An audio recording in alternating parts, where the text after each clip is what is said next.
Hello friends, welcome back to my channel. मैं हूं आपकी फ्रेंड वर्षा। फ्रेंड्स, आज की इस वीडियो में हम बात करेंगे UP TGT and PGT commerce के प्रैक्टिस सेट की।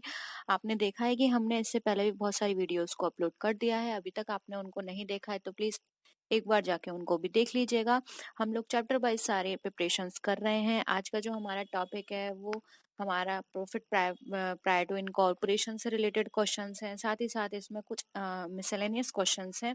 कोई पर्टिकुलर आज हमने टॉपिक नहीं लिया है। वैसे हमने अब तक जितने भी क्वेश्चंस कराए हैं वो टॉपिक वाइज कराए हैं, जिससे कि आपकी प्रिपरेशन अच्छे से होती रहे। तो आपको आज के क्वेश्चंस पसंद आए तो वीडियो को लाइक कीजिए, फ्रेंड के साथ शेयर कीजिए, और किसी भी तरह की कोई भी क्वेरी हो तो प्लीज जरूर बताइएगा। तो स्टार्ट करते हैं आज की इस वीडियो को।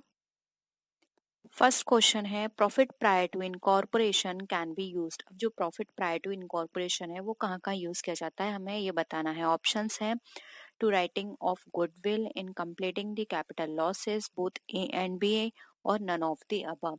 तो देखिए, जो प्रॉफिट प्रायर टू इनकॉर्पोरेशन होता है, ये हमारा जो भी प्रॉफिट्स होते हैं इनकॉर्पोरेशन के समय, वहाँ पर उनसे हम अपनी गुडविल को राइट ऑफ कर सकते हैं, अपने कैपिटल लॉसेस को राइट ऑफ कर सकते हैं, और साथ ही साथ जो भी हमारे प्रिलिमिनरी एक्सपेंसेस होते हैं हम उनको राइट ऑफ कर सकते हैं। तो देखिए, इसके अकॉर्डिंग हमारा जो ऑप्शन 1 है to writing off goodwill and second option is in completing the capital losses, ये दोनों ही करेक्ट है। हम अपने incorporation profit prior to incorporation जो होता है, हम उससे अपने ये चीजें राइट ऑफ कर सकते हैं। ठीक है, तो option C both A and B हमारा राइट आंसर हो जाएगा। याद रखिएगा, प्रिलिमिनरी एक्सपेंसेस भी हम इससे राइट ऑफ कर सकते हैं। नेक्स्ट क्वेश्चन है, profit prior to incorporation is credited to. अब जो प्रॉफिट प्रायर टू इनकॉर्पोरेशन है वो कहाँ क्रेडिट किया जाता है, किस अकाउंट के नाम से, वो हमें बताना है। Profit and loss account, journal reserve account, special reserve account, या फिर कैपिटल रिजर्व अकाउंट। तो देखिए, यहाँ पे क्रेडिट की बात की गई है।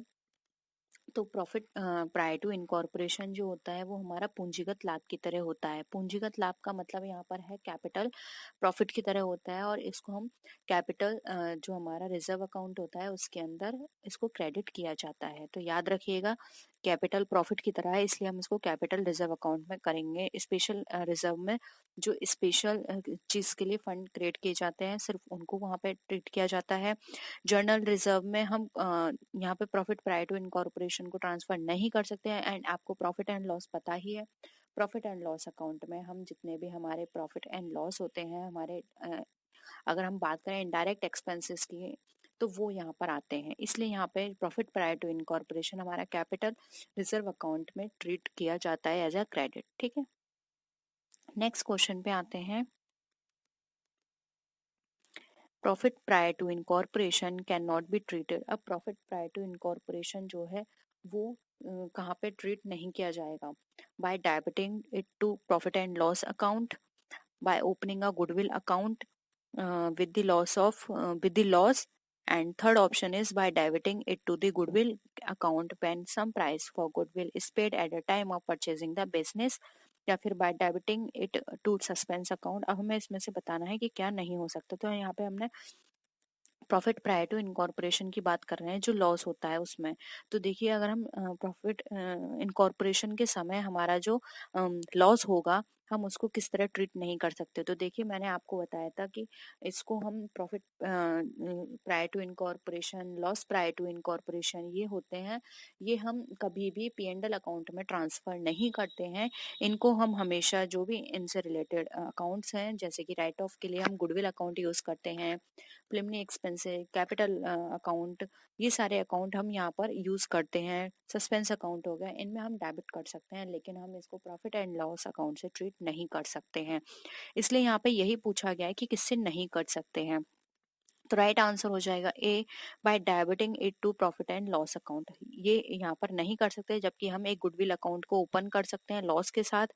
हम डेबिट कर सकते हैं गुडविल अकाउंट को when some price of goodwill is paid at time of purchasing the business, या फिर एक सस्पेंस अकाउंट की तरह भी हम यहाँ पर डेबिट करके शो कर सकते हैं इस लॉस को। लेकिन हम कभी भी प्रॉफिट एंड लॉस अकाउंट में उस लॉस को शो नहीं कर सकते, इसलिए यहाँ पे ऑप्शन ए हमारा राइट आंसर हो जाएगा। नेक्स्ट क्वेश्चन पे आते हैं। Amount set aside out of divisible profit and invested outside is known as, यानी कि हम यहाँ पर बात कर रहे हैं ऐसे अमाउंट की जो कि बाहर की राशि, अगर हम बात करें डिविजिबल प्रॉफिट के थ्रू है और बाहर निवेशित रूप में किया जाना है, यानी कि ऐसा जो कि डिविजिबल है प्रॉफिट हमारा, और जो इन्वेस्ट हम उसको बाहर कर सकते हैं, वो हमारा क्या कहलाता है, रिजर्व है, फंड है, कैपिटल रिजर्व है, या फिर हमारा वो सीक्रेट रिजर्व है। तो देखिए यहाँ पर अगर हम बात करें इस तरह के हमारे फंड की, रिजर्व की, तो वो उसको हम किस टर्म से यहाँ पर यूज करेंगे, हमें यहाँ पर ये बताना है। तो देखिए यहाँ पर अगर हम जो टर्म लेंगे, जो भी हमारी डिविजिबल प्रॉफिट होगा, जो राशि अलग कर ली जाती है, तो वो हमारा क्या कहलाता है, वो हमारा कहलाता है यहाँ पर फंड। तो ऑप्शन बी यहाँ पे हमारा राइट आंसर हो जाएगा। इसको हम इस फंड को हम आगे कभी फर्दर कहीं हमें लगता है कि वहाँ पे हमें अच्छा प्रॉफिट मिल रहा है, अच्छा इंटरेस्ट मिल रहा है वहाँ से, तो हम वहाँ पर उसको इन्वेस्ट कर सकते हैं। तो वहाँ पे एक फंड बना दिया जाता है जिससे कि बाद में कभी भी फ्यूचर में अगर हमें लगता है कि यहाँ से हमें अच्छा रिटर्न मिल सकता है, तो वहाँ पर हम उसको इन्वेस्ट कर सकते हैं, तो इसको फंड बोला जाता है। तो ऑप्शन बी जो है हमारा राइट आंसर हो जाएगा। रिजर्व जो होते हैं किसी पर्टिकुलर पर्पज से बनाए जाते हैं। कैपिटल रिजर्व में हम कैपिटल जितने भी हमारे प्रॉफिट्स होंगे वो ट्रांसफर किए जाते हैं, और सीक्रेट रिजर्व आपको पता ही है किसी सीक्रेट पर्पज से बनाया जाता है, जिसमें हम ऐसे आइटम्स को इसमें ऐड करते हैं जो कि हम फ्यूचर में उनको शो नहीं कर सकते हैं अपने बैलेंस शीट के अंदर, तो वो सारी चीजें हमारी सीक्रेट रिजर्व के अंदर ट्रांसफर की जाती हैं। ठीक है, नेक्स्ट आते हैं, in holding companies dividend received out of profit of the subsidiary company must be। अब होल्डिंग कंपनी की बात करें, इन होल्डिंग कंपनी डिविडेंड हमारे रिसीव हुआ है out of profit of subsidiary company, यानी जो सब्सिडरी कंपनी का जो प्रॉफिट है उससे डिविडेंड रिसीव हुआ है होल्डिंग कंपनी में, तो वो उसको किस तरह से ट्रीट किया जाएगा। देखिए, डेबिटेड टू इन्वेस्टमेंट अकाउंट, यानी कि डेबिट किया जाएगा इन्वेस्टमेंट अकाउंट में, credited to investment account, debited to revenue account, या फिर क्रेडिटेड टू रेवेन्यू अकाउंट।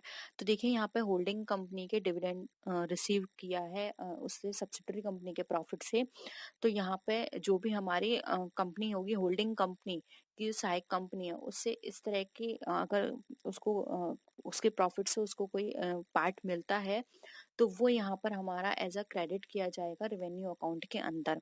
तो ऑप्शन डी हमारा यहाँ पे राइट आंसर हो जाएगा, credited to revenue account. Investment यहाँ पे ये उसका इन्वेस्टमेंट नहीं है, क्योंकि सब्सिडरी कंपनी में उसने पहले फर्दर वहाँ पे इन्वेस्ट किया था, उसके बाद उसे रिटर्न मिला है, तो वो एक तरह से वो उसका इन्वेस्ट नहीं है, वो उसका खुद का पैसा है। ऐसे ही ना ही क्रेडिटेड करेंगे ना ही डेबिट करेंगे, ये उसको क्या करेंगे, क्रेडिट कर देंगे रेवेन्यू अकाउंट, क्योंकि वहां से उसको वो रेवेन्यू जनरेट हुआ है। ठीक है, तो ऑप्शन डी यहाँ पे हमारा राइट आंसर हो जाएगा। नेक्स्ट क्वेश्चन पे आते हैं।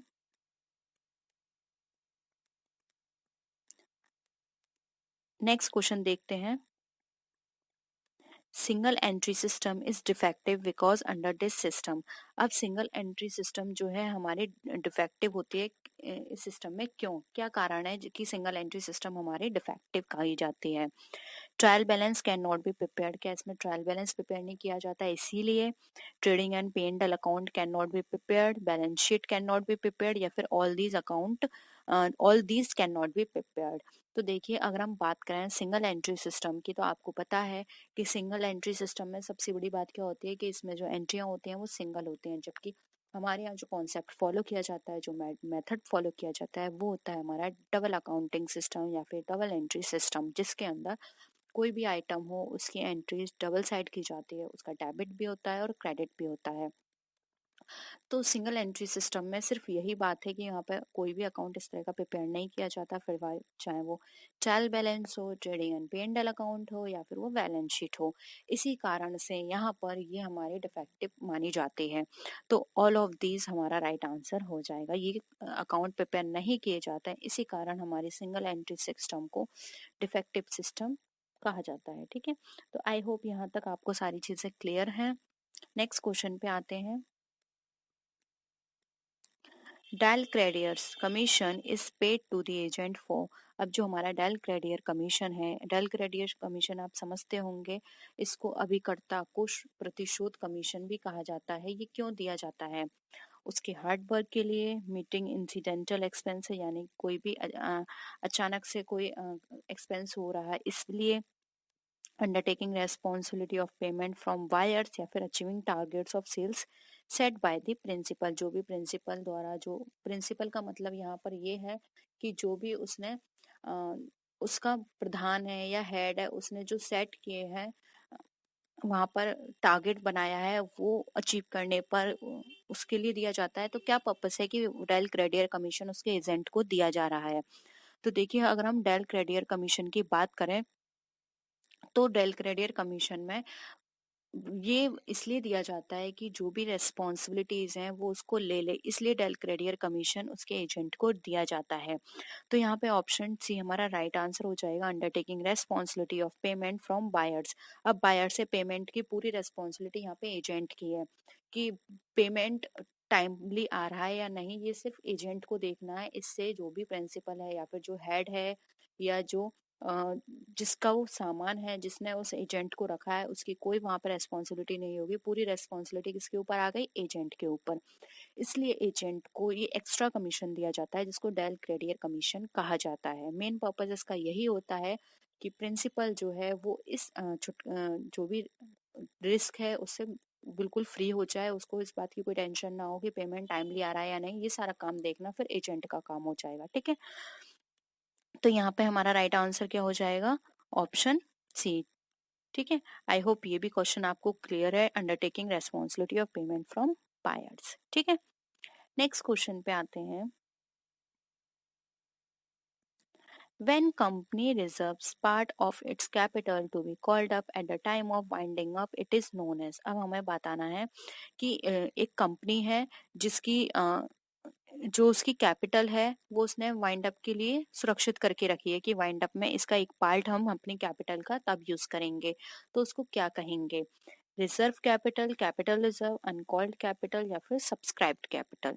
तो देखिए, अगर हम कोई भी कंपनी है वो अपने अपनी कैपिटल के कुछ पार्ट को फ्यूचर के लिए रखती है कि वो वाइंडिंग अप पे हमें यूज करना है, तो उसको बोलते हैं हम कैपिटल, रिजर्व कैपिटल। ठीक है, तो ऑप्शन ए यहाँ पे हमारा राइट आंसर हो जाएगा।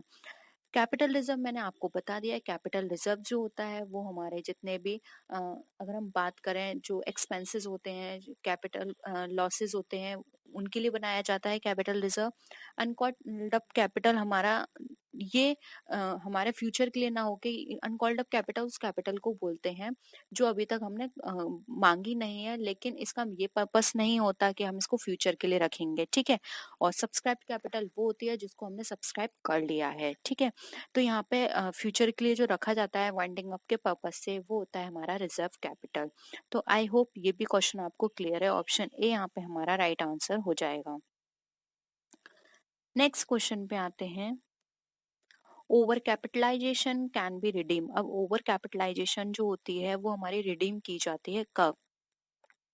Bye increasing the rate of interest on debenture, या फिर इसका मतलब यहाँ पर यह है कि जो भी हमारे डिवेंचर्स हैं उन पर जो रेट इंटरेस्ट दी जा रही है उनकी रेट इंक्रीज करके, बाय रिडेम्पशन ऑफ डिवेंचर यानी डिवेंचर को रिडीम करके, by issuing of bonus share को इश्यू करके, या फिर by increasing the number of shares यानी कि जो नंबर ऑफ शेयर्स हैं उनको इंक्रीज करके।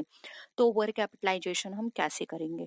तो देखिए, ओवर कैपिटलाइजेशन की यहाँ पर अगर हम बात करें तो यहाँ पे जो ऑप्शन के अकॉर्डिंग देखें, देखिए number by increasing the number of share, number of shares भले ही हम इनको इंक्रीज कर दें लेकिन हमारी कैपिटल उतनी ही रहनी है, तो ये ऑप्शन तो हमारा कट गया। Bye issue of bonus share से क्या होगा? कैपिटलाइजेशन, ओवर कैपिटलाइजेशन नहीं होगा। यहाँ पर क्या होगा? बोनस शेयर आपको पता है क्यों दिए जाते हैं? बोनस शेयर्स दिए जाते हैं लिक्विडिटी को अपने बचाने के लिए। ठीक है, तो ये भी ऑप्शन यहाँ पे कट गया।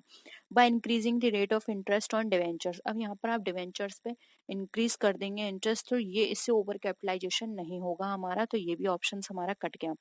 राइट आंसर आएगा B, by redemption of debentures. अब हम डिवेंचर्स को रिडीम करा देंगे तो वहां पर हमारा ओवर कैपिटलाइजेशन हो जाएगा, इसलिए यहाँ पे ऑप्शन बी हमारा राइट आंसर है।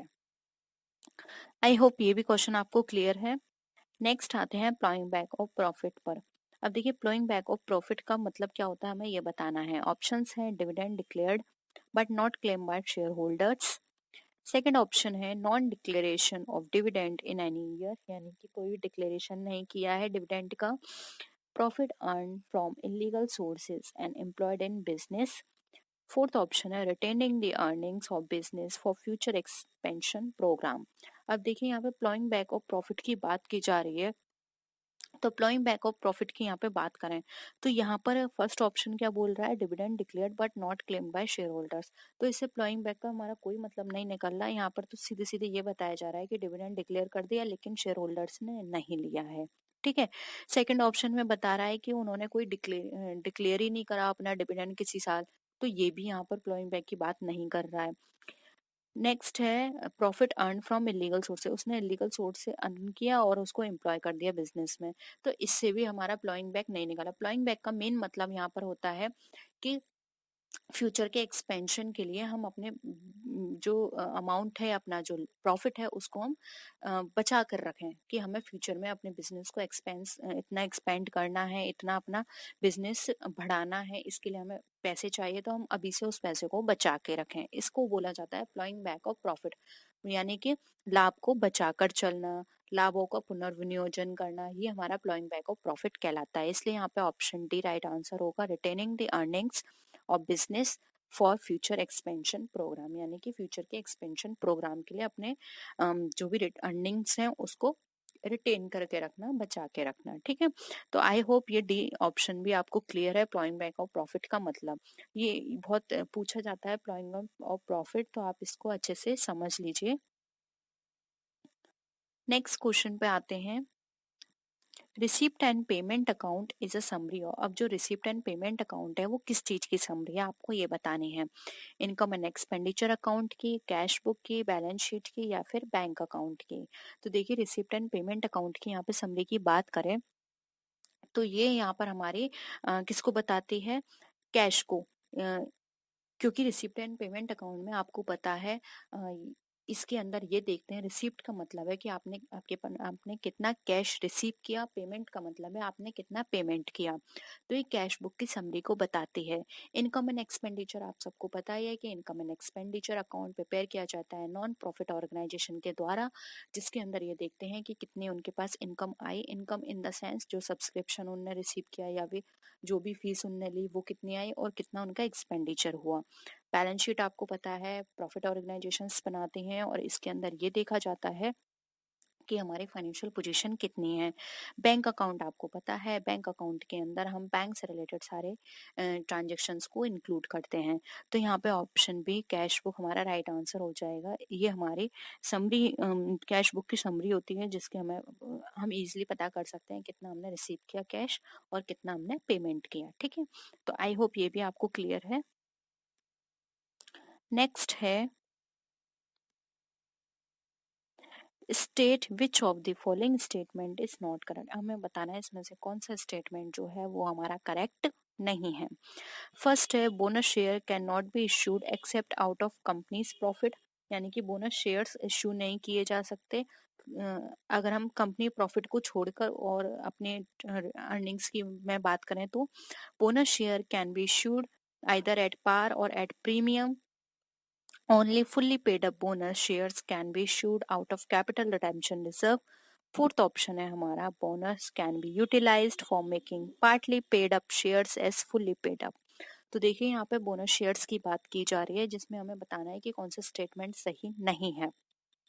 तो देखिए हम यहाँ पर बात करते हैं फोर्थ ऑप्शन से, तो देखिए हम बोनस शेयर को यूटिलाइज कर सकते हैं अपने पार्टली से फुल्ली में, ये बिल्कुल करेक्ट है।